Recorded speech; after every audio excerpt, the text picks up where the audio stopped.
The rags were barely enough to hide it anymore. Ilara pressed her hands against the swell of her belly, feeling the flutter of movement beneath her palms. 6 months along, maybe 7. She had lost track of time somewhere between fleeing her village and arriving at the castle gates, begging for work. Any work. Anything that would keep her and her unborn child alive through the winter. The head cook had taken one look at her. Thin, desperate, clearly hiding something beneath her shapeless clothes, and assigned her to the scullery, the lowest position in the kitchen hierarchy, scrubbing pots in a dark corner where no one would look too closely at the pregnant girl with no husband and no family name. It was perfect. It was survival. Ilara had learned long ago that survival was all she could hope for. The father of her child was dead. Ronan had been a woodcutter's son, kind and gentle, with dreams of building them a cottage by the river. They had planned to marry in the spring, had whispered promises to each other in the dark, foolish and young and certain that love would be enough. Then the raiders came. Ilara had hidden in the root cellar while her village burned, had pressed her hands over her ears to block out the screams, had emerged the next morning to find Ronan's body among the others, his dreams scattered like ash on the wind. She had walked for 3 weeks before reaching the castle. 3 weeks of sleeping in ditches and eating whatever she could scavenge, her belly growing larger with each passing day. By the time she stumbled through the kitchen entrance, she was half-starved and fully desperate. That had been 2 months ago.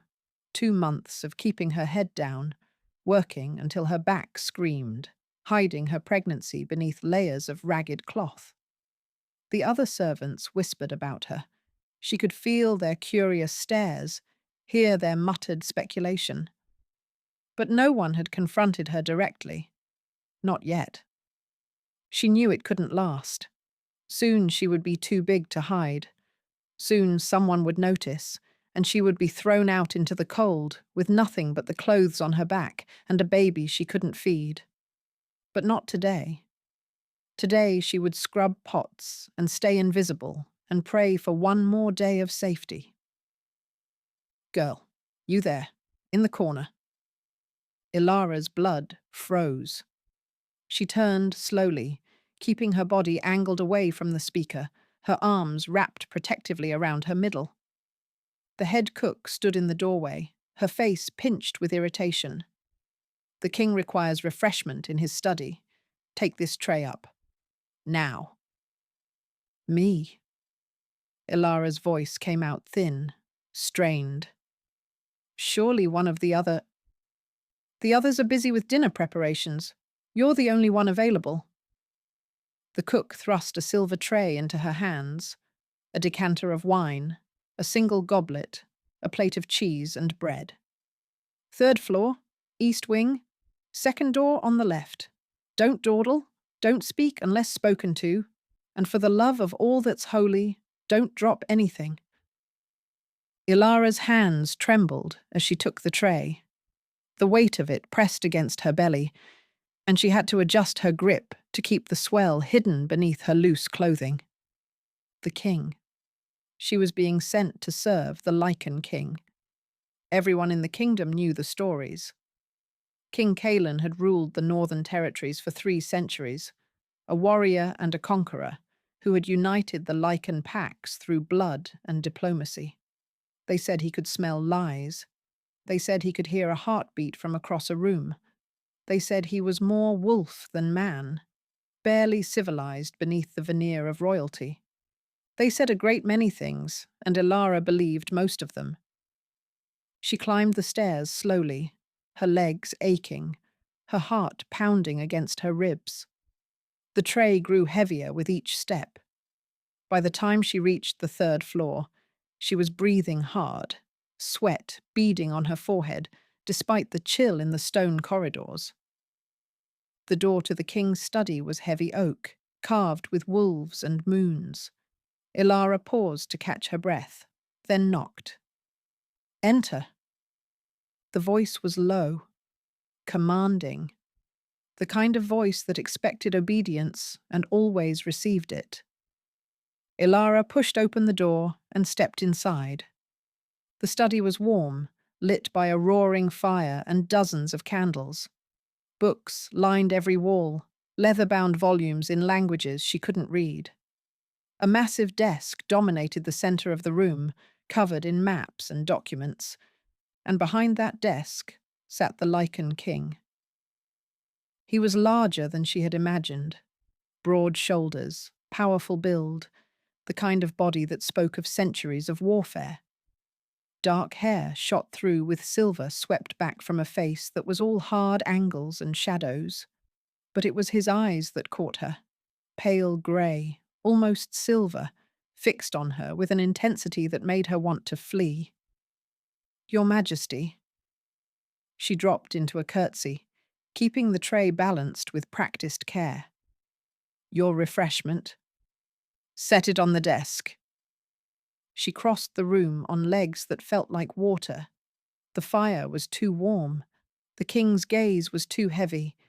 She could feel him watching her, tracking her every movement, and she prayed desperately that her secret would hold for just a few minutes longer. She set the tray down with trembling hands. A drop of wine splashed over the rim of the decanter. She flinched, waiting for a reprimand that didn't come. "What's your name?" the king asked. "Ilara, Your Majesty." "Ilara." He repeated it slowly, as if testing the weight of it. "You're new to the castle." "Yes, Your Majesty. 2 months now." "And before that?" She hesitated. The truth was dangerous, but lying to a Lycan was pointless. They could smell deception like ordinary men smelled rain. "I came from a village in the Eastern Valley, Your Majesty. It was destroyed by raiders. I walked here seeking work." Something flickered in his expression. "You walked? From the Eastern Valley?" "Yes, Your Majesty." "That's nearly 100 miles." "Yes, Your Majesty." He was silent for a long moment, studying her with those pale, penetrating eyes. Ilara kept her gaze fixed on the floor, her arms wrapped around her middle, praying he would dismiss her. Instead, he rose from his chair. He was even larger standing, towering, the kind of presence that made the room feel smaller. He moved around the desk with predatory grace, and Ilara's heart hammered so hard she was certain he could hear it. "You're hiding something," he said quietly. Her blood turned to ice. "Your Majesty, I—" "Don't lie to me." The words were soft but absolute. "I can hear the second heartbeat." The world tilted. Ilara's knees buckled, and she would have fallen if the king hadn't caught her arm, steadying her with a grip that was firm but surprisingly gentle. "Please." The word came out broken, desperate. "Please. I'll leave.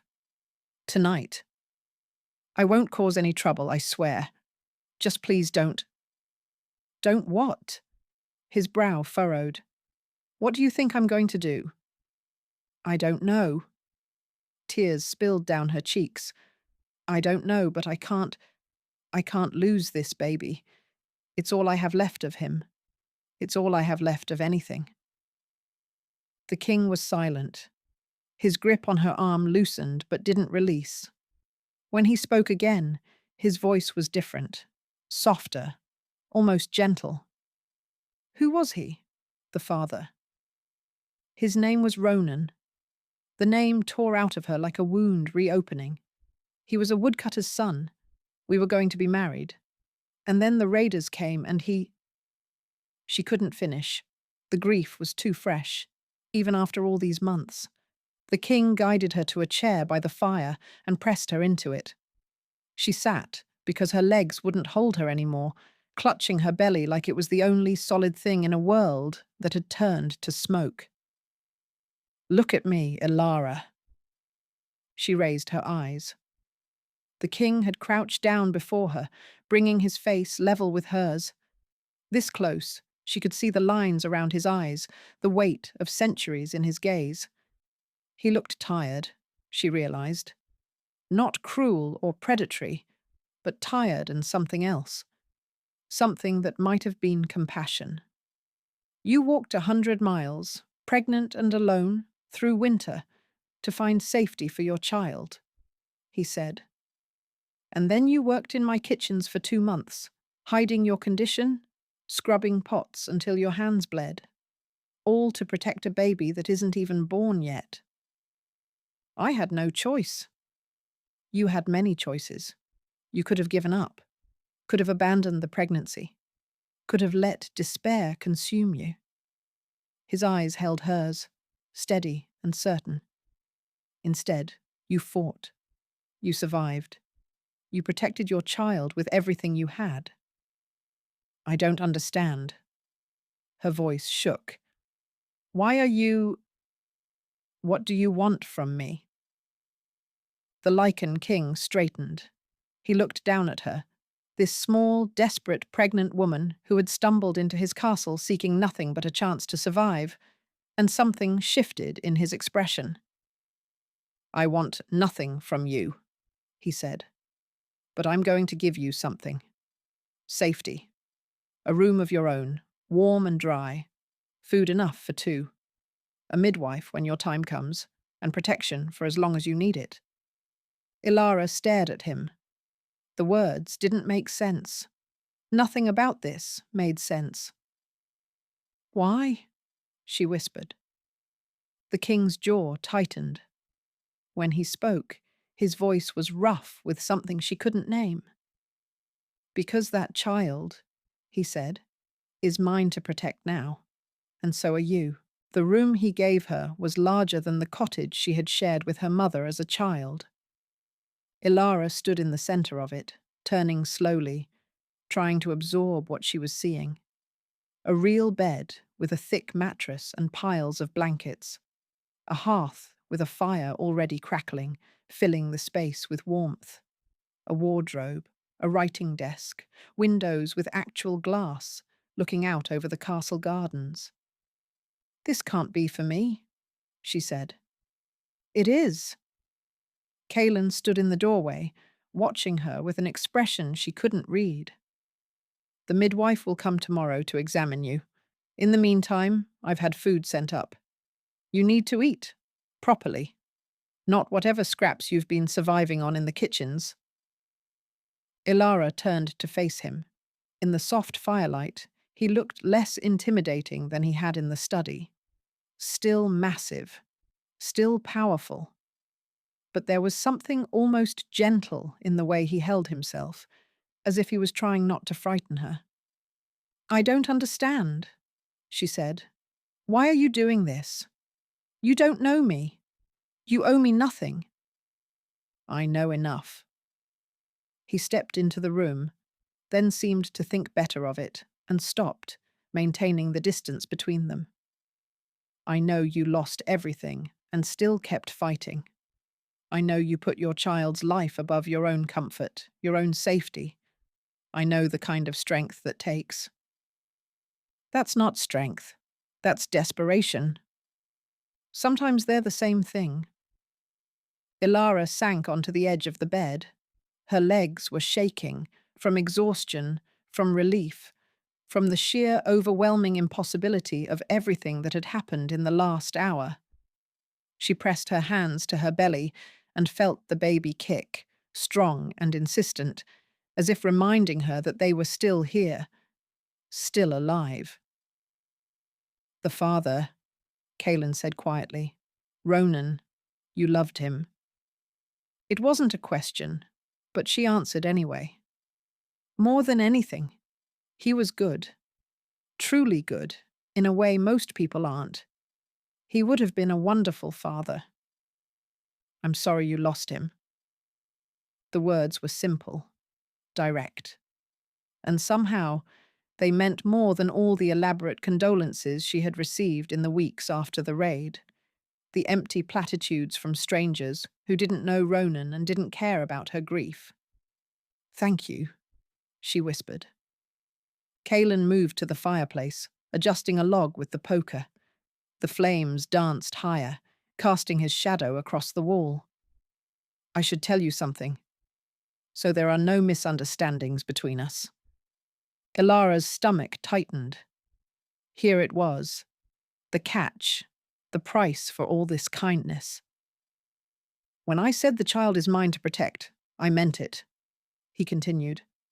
"But I want to be clear about what that means. I'm not asking for anything in return. Not your gratitude, not your affection. Nothing. You're not obligated to me in any way." "Then why?" The question came out sharper than she intended. "I'm nobody. A pregnant widow with no family and no prospects. Why would a king care what happens to me?" He was quiet for a long moment. When he turned to face her, his expression was shadowed, unreadable. "Because I know what it's like to lose everything," he said. "I know what it's like to walk through fire and come out the other side with nothing but ashes in your hands. And I know that sometimes the only thing that keeps you going is someone who sees you, someone who says, 'You matter. Your life matters. You're not alone.'" Ilara stared at him. The Lycan king, ancient, powerful, feared throughout the realm, stood before her speaking of loss and loneliness as if they were old friends. "Who did you lose?" she asked before she could stop herself. Pain flickered across his features. Old pain, buried deep but never fully healed. "My mate, a long time ago, before I was king, before I was anyone of consequence. She was human, like you, fragile and fierce, and utterly fearless." His jaw tightened. "She died in childbirth. The baby with her." The words hung in the air between them. Ilara felt her throat constrict. "I'm so sorry," she breathed. "It was 200 years ago. The grief has faded." He paused. "Mostly. But when I heard your baby's heartbeat, when I realized what you had endured to protect that child, something in me recognized something in you. I can't explain it better than that." Ilara didn't know what to say. She had expected cruelty, indifference, perhaps a cold transaction, her body in exchange for safety. She had not expected this raw honesty from a man who had no reason to show her his scars.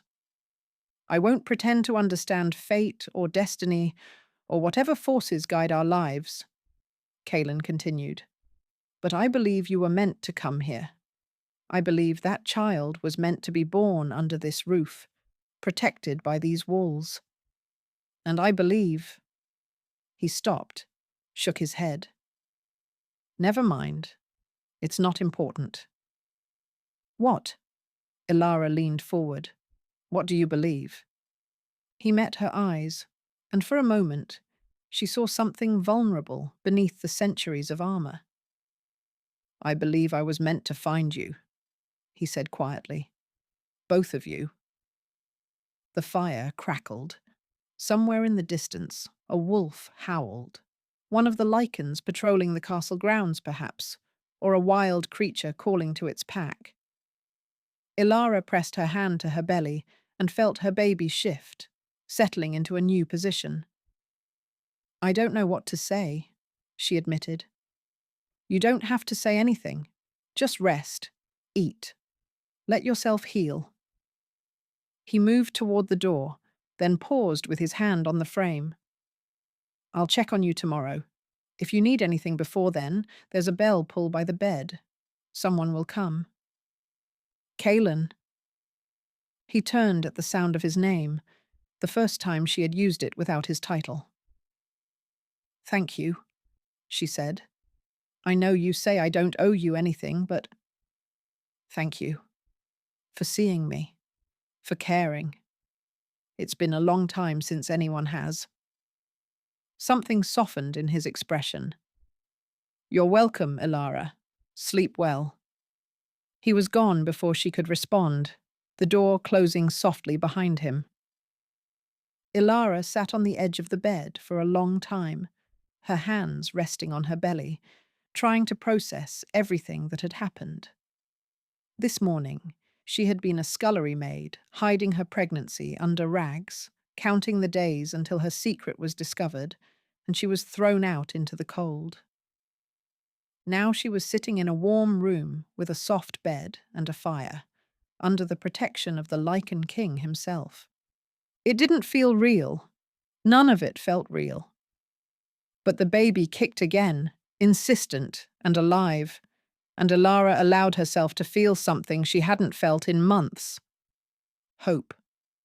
She crawled under the blankets, so soft, so impossibly soft, and pressed her face into the pillow. It smelled of lavender and cedar, clean, safe. For the first time since Ronan died, Ilara slept without nightmares. When she woke, the fire had burned low and pale morning light streamed through the windows. On the table beside the bed, someone had left a tray of food: fresh bread, soft cheese, sliced apples, a pot of honey. More food than she had seen at once in months. She ate slowly, savoring each bite, and felt her baby move contentedly inside her. "We're going to be all right," she whispered, pressing her hand to the swell of her stomach. "I don't know how or why, but I think we're going to be all right." The baby kicked in response, and Ilara smiled, the first real smile she had managed since the day her world burned to ash.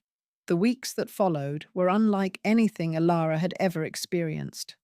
The midwife came as Kaelin had promised, a kind-faced Lycan woman named Marta, who examined her with gentle hands and pronounced both mother and baby healthy.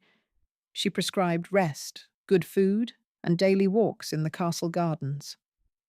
She also told Ilara, with a knowing look, that the king had personally requested updates on her condition every day. "He's never shown this much interest in anyone," Marta said, tucking her supplies back into her bag. "In 300 years of serving this household, I've never seen him like this." Ilara didn't know what to make of that. She didn't know what to make of any of it. Kaelin visited her every evening. He never stayed long, just long enough to ask how she was feeling, whether she needed anything, if the baby had been active that day. He kept a careful distance, never touching her, never presuming. But his eyes followed the curve of her belly with something like wonder, and sometimes, when he thought she wasn't looking, his expression softened into something achingly tender. She found herself looking forward to those visits, found herself listening for his footsteps in the corridor, her heart quickening when she heard the knock at her door. It was dangerous, feeling this way. She knew that. Ronan had been dead less than 6 months, and here she was, catching feelings for another man. A king, no less. A Lycan who had lived for centuries and would live for centuries more. It was foolish. It was impossible. And yet, one evening, about a month after her arrival in the guest chambers, Kaelin came to her door with a book in his hands. "I thought you might be bored," he said, offering it to her. "I noticed you looking at the books in my study." Ilara took the volume, running her fingers over the embossed leather cover. "I can't read," she admitted quietly. "My village didn't have a school. My mother taught me numbers, but letters." She shook her head. "Would you like to learn?" She looked up at him sharply. "You would teach me? If you'd allow it?" He settled into the chair across from hers. He always chose that chair, she had noticed, keeping the fire between them like a barrier. "I have some experience. I taught my—" He stopped, the words catching in his throat. "Your mate," Ilara finished softly. "Yes." The word was rough. "She couldn't read either when we met. By the time she died, she had worked through half my library. A ghost of a smile crossed his face. She loved stories, adventures, tales of faraway places she would never see. What was her name? Alina. He said it like a prayer, like a wound. She had hair like yours, dark, with hints of copper in the sunlight. And she was stubborn. God, she was stubborn. She would argue with me for hours about the most trivial things. Ilara felt tears prick at her eyes, not from sadness, not entirely, but from the raw love in his voice. Even after 2 centuries, he still loved his dead mate with a ferocity that took her breath away. You must miss her terribly, she said. Every day. He met her gaze, and something passed between them, an understanding, perhaps, a recognition of shared grief. But the missing has changed over the years. It used to be a knife in my chest. Now it's more like a shadow, always there, but no longer cutting. Does it ever go away completely? No. He was quiet for a moment. But it makes room for other things, other people. His eyes held hers. Other feelings. Ilara's breath caught. The air between them felt suddenly charged, electric with something unspoken. She should look away, should change the subject, should do anything except sit here, heart pounding, wondering what it would feel like if he crossed the distance between them. The book, she said, her voice slightly unsteady. Will you teach me the first letter? The tension broke. Kalen smiled, a real smile, warm and genuine, and pulled his chair closer to hers. The first letter is A, he said, opening the book to the first page. Like your name, Alina, and like Ilara, she finished. Yes. His voice was soft. Like Ilara. They sat together by the fire, heads bent over the book, while Kalen traced letters with his finger and Ilara repeated them back. His patience was endless. When she stumbled, he encouraged her. When she succeeded, his praise made something warm bloom in her chest. At some point, she realized he had moved closer, close enough that she could smell him, pine and wood smoke and something wild, something distinctly Lycan. Close enough that when he reached across to turn a page, his arm brushed hers. She didn't pull away. You're a quick learner, he said quietly. I have a good teacher. He looked at her then, really looked at her, and Ilara saw something shift in his expression, something hungry and hopeful and terrified all at once. Ilara, he said, I need to tell you something. Her heart hammered against her ribs. What is it? I haven't. He stopped, ran a hand through his hair. For a moment, the ancient king looked almost vulnerable, almost young. I haven't felt this way in 200 years. I thought that part of me was dead. I thought I would spend the rest of my existence alone, watching centuries pass, feeling nothing. And now? Now I look at you, and I feel everything. His voice was rough. I feel hope. I feel fear. I feel this pull toward you that I can't explain and can't ignore. When I'm not with you, I'm thinking about you. When I am with you, I never want to leave. Ilara's eyes burned. Kalen? I'm not asking for anything, he said quickly. I know you're grieving. I know your heart belongs to Ronan. I would never presume to take his place. But I needed you to know. I needed to be honest with you about what I'm feeling. Because you deserve honesty. You deserve. She kissed him. It wasn't planned, wasn't graceful. She simply leaned forward and pressed her lips to his, silencing the torrent of words with a touch. He went completely still. For one horrible moment, she thought she had made a terrible mistake. Then his hand came up to cup her face, gentle as a whisper, and he kissed her back. It was soft, tender, the kind of kiss that asked rather than demanded. Ilara felt it all the way to her bones, warmth spreading through her, melting the frozen places she had thought would never thaw. When they finally broke apart, Kaelin's eyes were blazing silver, more wolf than man. "I don't want to replace Ronan," she whispered. "I will always love him.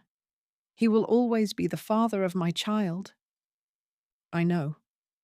But my heart—" She pressed her hand to her chest, feeling its frantic rhythm. "My heart is bigger than I thought it was. There's room for grief and room for hope, room for the past and room for—" She hesitated. "Room for you, if you want it. If I want it." He let out a breath that was almost a laugh. "Ilara, I have wanted nothing else since the moment you walked into my study."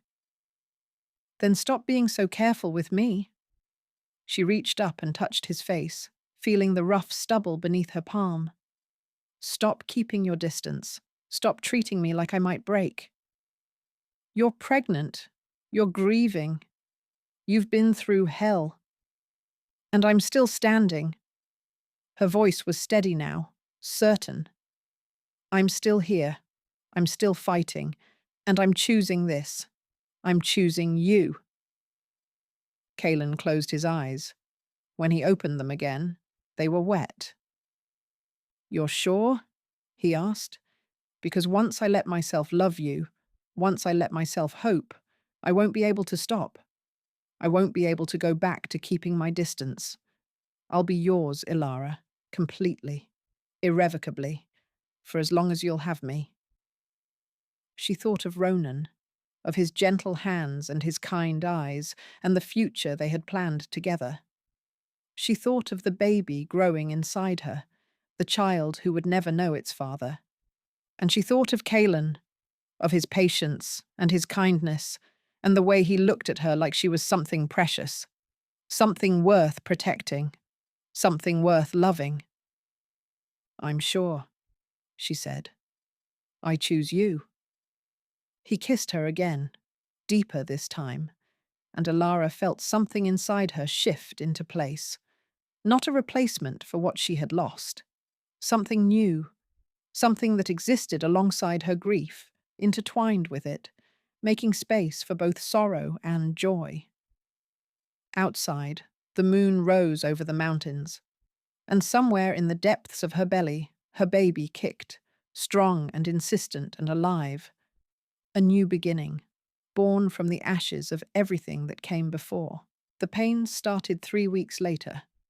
Ilara woke in the grey hours before dawn, her belly tight with a contraction that stole her breath. She lay still, counting the seconds until it passed, trying to remember everything Marta had told her about the signs of labour. Too early. The baby wasn't due for another month. It was too early. Another contraction hit, sharper this time, and Ilara gasped. She fumbled for the bell pull beside the bed, yanking it hard, then curled onto her side with her arms wrapped around her belly. "It's all right," she whispered to her child. "It's all right. We're going to be all right." She didn't know if she believed it. The door burst open, and Kaelin was there, fully dressed despite the hour, as if he had never gone to sleep. His eyes found her immediately, and his face went pale. "The baby," she managed. "Something's wrong. It's too early." He crossed the room in 3 strides and gathered her into his arms. She could feel the barely leashed panic in the tension of his muscles, but his voice was steady when he spoke. "I'm getting you to Marta. Hold on to me." He carried her through the corridors of the castle, shouting orders as he went. Servants scattered before him. Doors flew open. By the time they reached the infirmary, Marta was already there, her supplies laid out, her face grim but focused. "Set her on the bed," the midwife commanded. "Gently. That's it." Kalen lowered Ilara onto the sheets with exquisite care, but he didn't let go of her hand.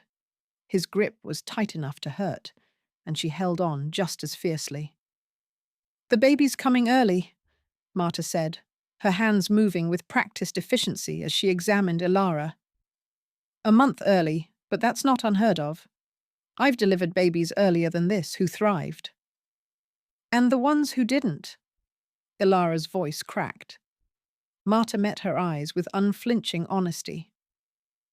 "We'll do everything we can. But you need to focus, Ilara. You need to be strong for your child." "I don't know if I can—" "You can." Kalen's voice cut through her panic. She turned to find him kneeling beside the bed, his face level with hers. "You walked 100 miles through winter with this child inside you. You survived raiders and starvation and grief.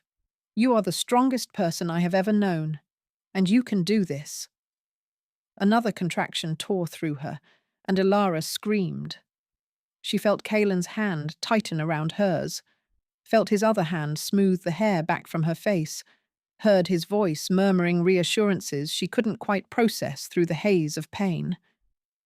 The hours blurred together. Contractions came faster, harder, waves of agony that crashed over her without mercy. Ilara lost track of time, lost track of everything except the pain and Kalen's voice and the desperate need to bring her child safely into the world. "I can see the head," Marta announced at some point. "You're doing beautifully, Ilara. A few more pushes." She pushed, screamed, pushed again. Her body felt like it was tearing itself apart, and she didn't care anymore. She would tear herself to pieces if that's what it took to save her baby. "One more," Marta urged. "One more, and it's done." Ilara gathered every last shred of strength she possessed and pushed. And then a cry, thin and wavering, but unmistakably alive. "A girl," Marta said, and her voice was thick with emotion. "A beautiful, healthy girl." Ilara collapsed against the pillows, sobbing with relief. She felt Kalen's arms around her, felt his lips pressing kisses to her temple, her cheek, the corner of her mouth. She heard him murmuring words she couldn't quite make out, prayers or promises, or simply her name, over and over again. "Let me see her," she begged.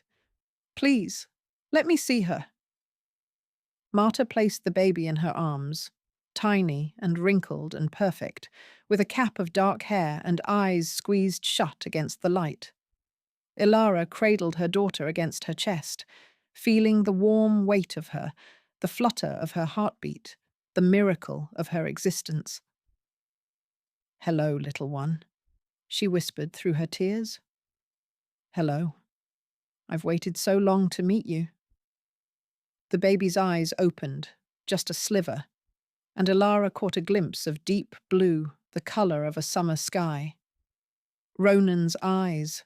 Her daughter had Ronan's eyes. The grief hit her like a wave, sudden and overwhelming.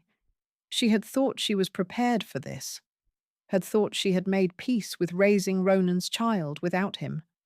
But seeing his eyes in their daughter's face, knowing he would never see this moment, never hold this baby, never know the perfect creature they had created together. She broke. The sobs tore out of her, raw and ugly, shaking her entire body. She clutched her daughter to her chest and wept for everything she had lost, everything Ronan would never see, everything their child would never know. And through it all, Kalen held her. He didn't try to stop her crying, didn't offer empty platitudes or tell her everything would be all right. He simply wrapped his arms around her and their daughter, surrounding them both with his warmth and his strength, letting her grieve. "She has his eyes," Ilara choked out. "I know." His voice was rough. "She's beautiful, just like her mother. He should be here. He should be the one holding her." "I know." Kalen pressed his forehead to hers. "I know, Ilara. And I'm so sorry he's not. But I'm here. I will always be here. For both of you." She looked up at him through her tears. This ancient king who had opened his heart to a pregnant stranger, who had loved her through her grief, who now held another man's child as tenderly as if she were his own. "I love you," she said. The words came out broken, tangled with sobs, but they were true. "I love you, Kalen. I love you too." He kissed her softly, carefully, mindful of her exhaustion. "Both of you, with everything I am and everything I will ever be." The baby stirred against Ilara's chest, making a small sound of contentment. Her tiny hand found Kalen's finger and gripped it with surprising strength. "She likes you," Ilara whispered. "The feeling is mutual." Kalen's voice was thick with emotion as he gazed down at the baby. "What will you name her?" Ilara looked at her daughter, Ronan's daughter, her daughter, and now in every way that mattered, Kalen's daughter too. A child born from love and loss and the fierce determination to survive. "Alina," she said softly. "I want to name her Alina. If you don't mind." Kalen went very still. When she looked up at him, his eyes were bright with unshed tears. "You would do that?" he asked. "Name your daughter after the woman you loved, the woman who should have had a child of her own." Ilara touched his face gently. "She's part of our story now, Kalen. Part of this family we're building. It feels right." He couldn't speak. He simply pulled her closer, buried his face in her hair, and held on like she was the only solid thing in a world that had suddenly become beautiful beyond measure. "Alina," he finally managed. "Welcome to the world, little one. You are so very loved." The baby, Alina, yawned and settled more deeply into her mother's arms. Outside, the sun was rising over the mountains, painting the sky in shades of gold and rose. A new day, a new life, a new beginning for all of them. The wedding was held on Alina's first birthday. Ilara stood before a mirror in the Queen's chambers, watching as attendants fussed with her gown.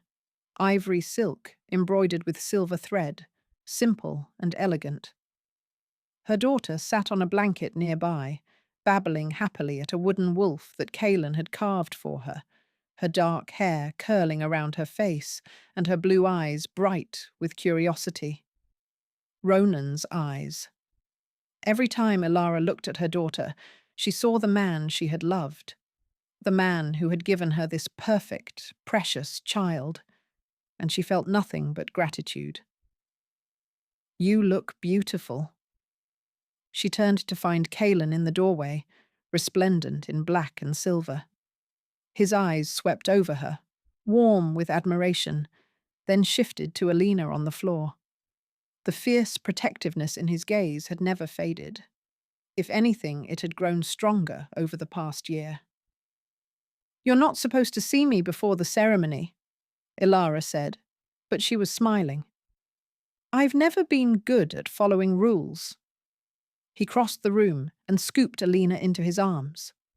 The baby shrieked with delight, grabbing fistfuls of his hair, "Especially when my two favorite people are involved."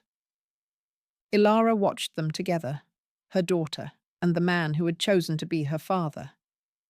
Kalen had never once treated Alina as anything less than his own. He had been there for her first smile, her first laugh, her first wobbly steps across the nursery floor. He had walked the halls with her during sleepless nights, singing ancient Lycan lullabies in a language Ilara was still learning. He had loved her fiercely and completely, without reservation or condition, just as he had promised. "Are you ready?" he asked, shifting Alina to one hip and offering Ilara his free hand. "I've been ready for months." She took his hand and squeezed. "I've been ready since the night you found me hiding my pregnancy under rags and told me my child was yours to protect." Something softened in his expression. "I meant it then. I mean it now. That will never change." "I know." She rose on her tiptoes and kissed him softly. "That's why I'm marrying you." The ceremony was held in the great hall of the castle, packed with nobles and common folk alike. Word had spread throughout the kingdom over the past year. The story of the pregnant widow who had stumbled into the castle seeking work, and the king who had claimed her and her unborn child as his own. The people loved it. They loved her. This woman who had come from nothing, who had survived unspeakable tragedy, who had won the heart of their immortal king. Ilara walked down the aisle with Alina in her arms, her daughter's chubby hand clutching the fabric of her gown. It wasn't traditional. Brides were supposed to approach the altar alone, unburdened. But Ilara had insisted. Alina was part of this union, part of this family. She belonged at her mother's side. Kaelan waited at the altar, his eyes never leaving them. When Ilara reached him, he took Alina from her arms with practiced ease, settling the baby against his chest before reaching for Ilara's hand. "Ready?" he murmured. "Always." The vows were ancient, spoken in the old tongue of the Lycan people. But when the formal words were done, Kaelan added his own. "I take you as my wife," he said, his voice carrying through the hall. "I take your daughter as my own. I vow to protect you both, to provide for you both, to love you both with every breath in my body for as long as I live." He paused, his eyes glistening. "And when Alina is old enough to understand, I will tell her about her father, about Ronan, who loved her mother and gave his life protecting his village. She will know where she came from. She will know she was born from love." Ilara's vision blurred with tears. "Kaelan, he was a good man," Kaelan continued quietly. "I never knew him, but I know he must have been, to have won your heart. And I will honor his memory by raising his daughter to be strong and kind and brave, just like her mother." She couldn't speak, could barely breathe through the tightness in her chest. She simply stepped forward and kissed him, pouring everything she felt into the touch, gratitude and love, and the overwhelming certainty that she had found exactly where she was meant to be. Alina, caught between them, giggled and patted both their faces with her small hands. The hall erupted in cheers. The feast that followed was unlike anything Ilara had ever experienced. She sat at the head table with Kaelan on one side and Alina on the other, accepting congratulations from an endless stream of well-wishers. The food was exquisite, the wine flowed freely, and everywhere she looked, she saw joy. For her, all of this. For her.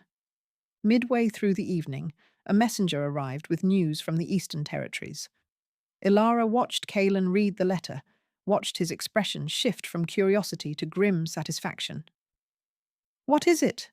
she asked. "The raiders." He handed her the letter. "The ones who destroyed your village. My soldiers tracked them to their hideout last month. They've been captured and brought to justice." Ilara read the words, her hands trembling. For months after fleeing her burning village, she had dreamed of revenge, had imagined confronting the men who had killed Ronan, who had destroyed everything she loved. But now, holding the news of their capture, she felt only a distant sense of closure. "What will happen to them?" she asked. "They'll stand trial, face the consequences of their crimes." Kaelin's voice hardened. "They took everything from you. They won't escape justice." She set the letter aside and looked at her daughter, happy and healthy, playing with a piece of bread, completely unaware of the violence that had preceded her birth. Then she looked at Kaelin, steady and strong, watching her with quiet concern. "I thought I would feel more," she admitted. "Anger, satisfaction, something." "What do you feel?" She considered the question. "Tired. Tired of carrying the weight of what happened. Tired of letting those men have any power over my life." She reached for his hand. "I don't want revenge. I want justice for the people they killed. But more than that, I want to move forward. I want to build a life with you and Alina and leave the ashes behind." Kaelin raised her hand to his lips. "Then that's exactly what we'll do." Later that night, after Alina had been tucked into her crib and the castle had grown quiet, Kaelin held Ilara in their bed now, hers as much as his, and traced patterns on her skin. "Thank you," he murmured against her hair. "For what?" "For choosing me, for letting me love you, for giving me a family when I thought I would spend eternity alone." She turned in his arms, pressing her palm to his chest, feeling the steady rhythm of his heart. "You gave me the same thing. You saved me, Kaelin. You and this castle and this life we've built. You saved me. We saved each other." She smiled and kissed him, slow and deep, tasting the truth of his words. 2 years later, Ilara stood on the balcony of the Queen's chambers, watching the sun set over the mountains, her kingdom now, as much as his.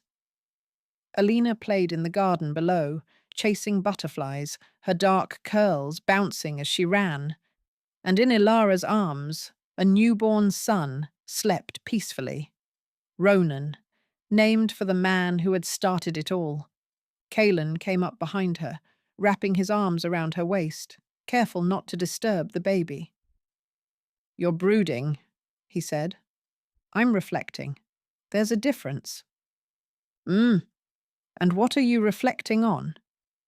She leaned back into his warmth, watching their daughter play, feeling their son's heartbeat against her chest. "I was thinking about the night you found me. How terrified I was, hiding my pregnancy under rags, certain you would throw me out into the cold. And instead? Instead, you told me my child was yours to protect." She tilted her head back to look at him. "You kept that promise, Kaelin. Every single day, you've kept that promise. And I'll keep it for the rest of my life." He pressed a kiss to her temple. "All of you, Alina, Ronan, you're mine to protect. Always." She smiled, the easy, unguarded smile of a woman who had finally found her place in the world. She had hidden her pregnancy under rags, certain that discovery meant death. She had walked 100 miles through winter, driven by nothing but desperation and the fierce need to protect her unborn child. And she had found him, the Lycan king who saw her not as a burden, but as a gift, who loved her daughter as his own and gave her a son to carry his name, who built a family with her from the ashes of everything they had both lost. She was no longer a pregnant widow hiding in the scullery, praying for one more day of safety. She was a queen, a mother, a woman who had learned that hearts could break and heal and grow larger than she ever imagined possible. And she was exactly where she belonged.